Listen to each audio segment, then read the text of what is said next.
Good morning, students, and welcome back to the online learning platform of Kanodia PG Mahila Mahavidyalaya. In our last class, we had studied about the change, organizational change, why is it necessary, how you can bring about a change in the organization, and what were the various factors that led to a change in the organization. Today we will cover the topic which is resistance to change in workplace. If an organization is looking forward to implement a change in the organization, what kind of resistance it may face from both employees as well as the management or the organizational resistance. So if we talk about individuals or employees are basically resistant to change because they have a fear of the unknown. Fear of the unknown here means because the change will lead to something different. The change will bring about something different in today's state of working, will be changed to a future state which is unknown to everybody. So individuals or employees, since they are not aware of what is going to happen in future or what all changes will get implemented or what will be the impact of those changes on the employees, hence there is a fear to accept that change in the employees. And then there is also a resistance regarding the new learning that they might have to undergo. They might have to undergo some kind of trainings, some kind of new learning of technology, maybe learning of new methods of doing work may be required, and hence they are resistant to change from what they are doing currently or what they have been doing for so many years to something new, and hence they resist any kind of change in the organization. Because the future is uncertain, the change that is going to happen is uncertain, the employees are not aware of whether the change that will take place within the organization will be of benefit to them individually or not, whether they will be able to adapt with the change or not. Hence, there is a lot of resistance that comes from the employee side in order to accept changes. Then there is also a distrust of management.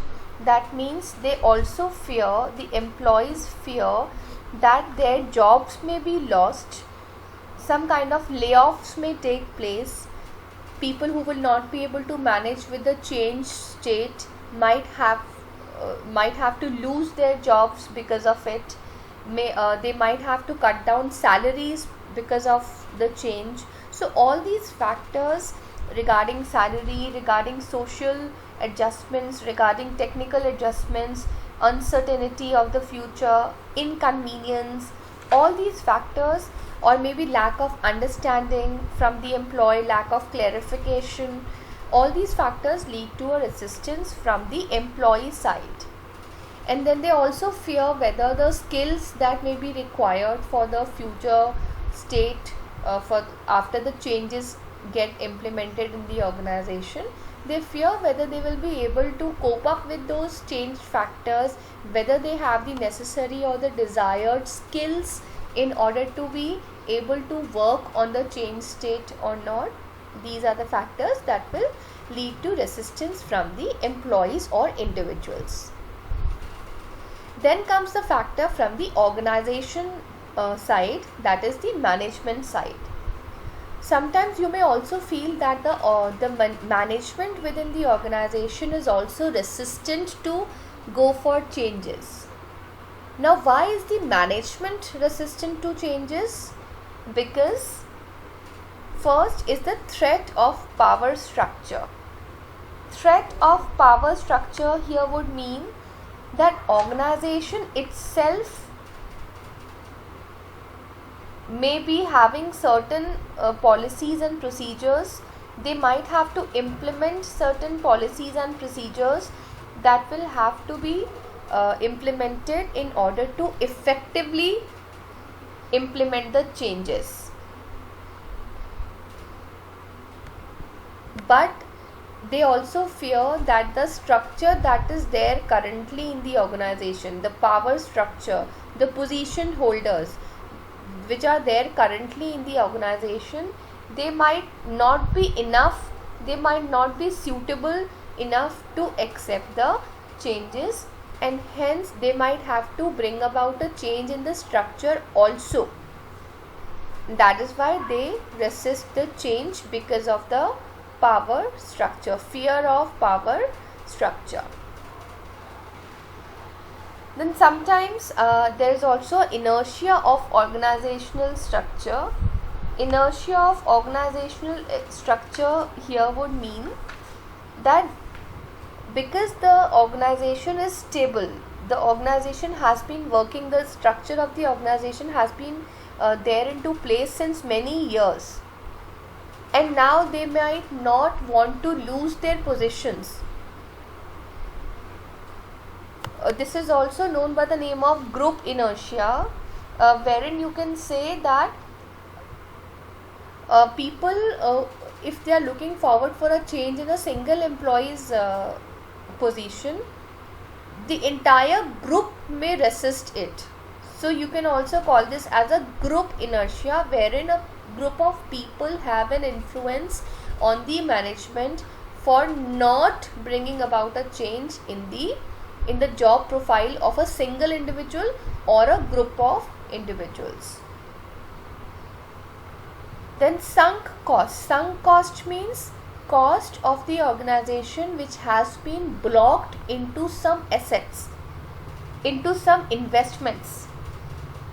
So it might be a scenario wherein the organization has already invested a huge amount of money into some other investment or into some fixed assets, and now it is not possible to invest again for the assets, for new assets or for new technologies, and hence the organization becomes restricted to use those already existing fixed assets and investments in their in the current scenario also, and hence the change is restricted because of the limitation of funds, or the funds which have been already blocked into some kind of investments or other fixed assets.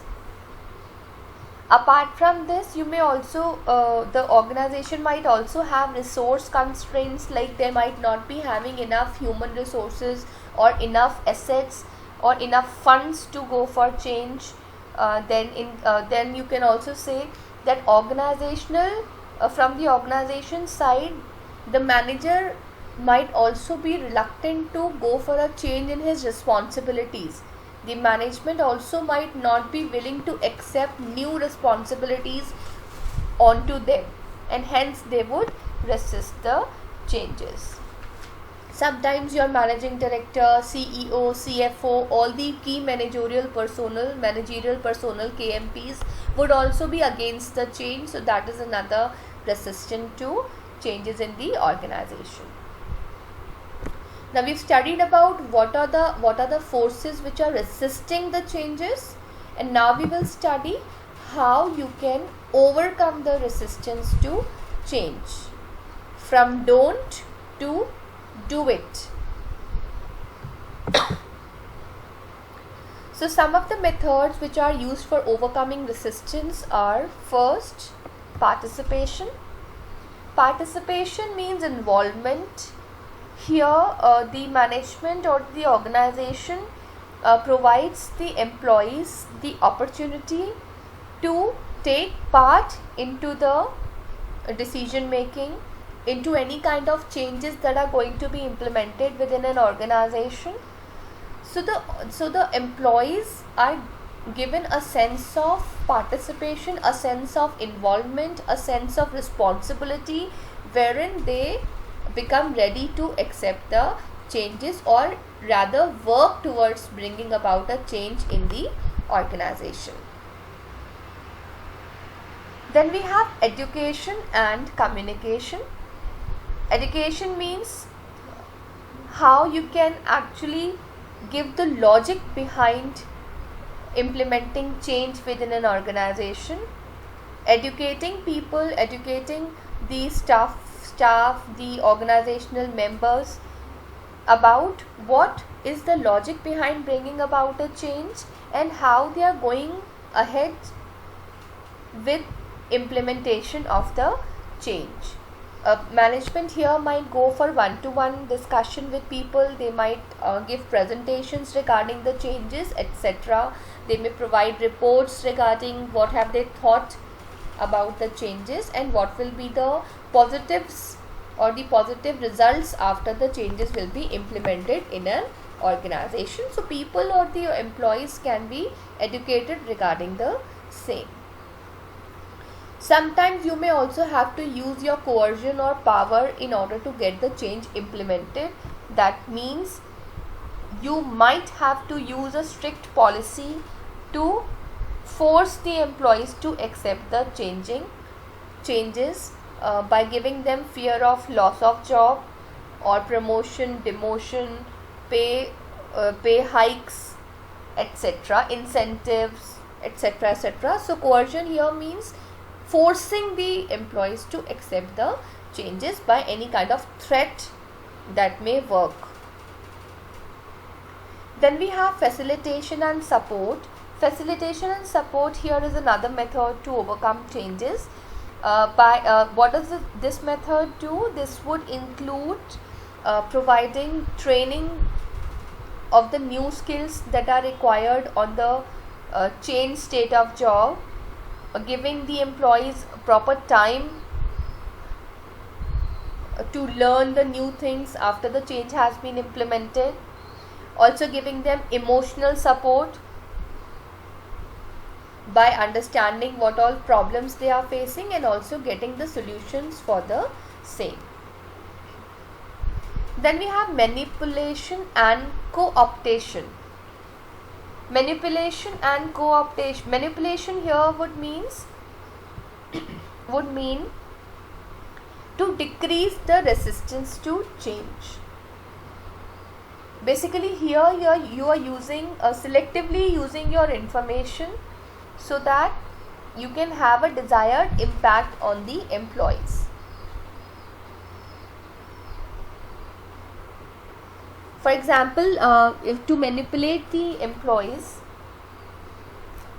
you can you can ask for approval from the employees. You can ask them to go ahead and look into the changes that are prospective changes that are going to happen within an organization, and you can ask them to give their own opinions about it.